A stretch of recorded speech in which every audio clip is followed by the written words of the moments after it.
Јавноста со денови е сведок на препукувањата помеѓу Министерството за транспорт и врски, Општината Центар и инвеститорите во врска со попуштањето на подпорниот зид со кое е загрозено домувањето на стотици граѓани. Процедурите се јасни.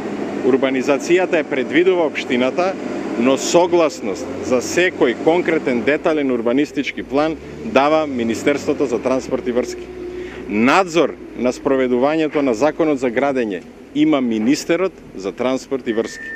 Тоа значи дека функционерите на ВМРО-ДПМНЕ не можат да избегнат одговорноста за огромната штета што им ја нанесоа на жителите на овие згради. Не може ничиј профит да биде поважен од безбедноста и имотот на граѓаните. Затоа, министерот Милијана Киевски и градоначалникот Владимир Тодороvić, наместо да се обидуваат да се амнестират од одговорноста, треба да објаснат.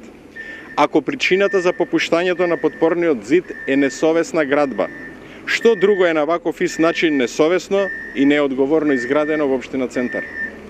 Кој со име и презиме ќе понесе одговорност за ова урбанистичко злодело?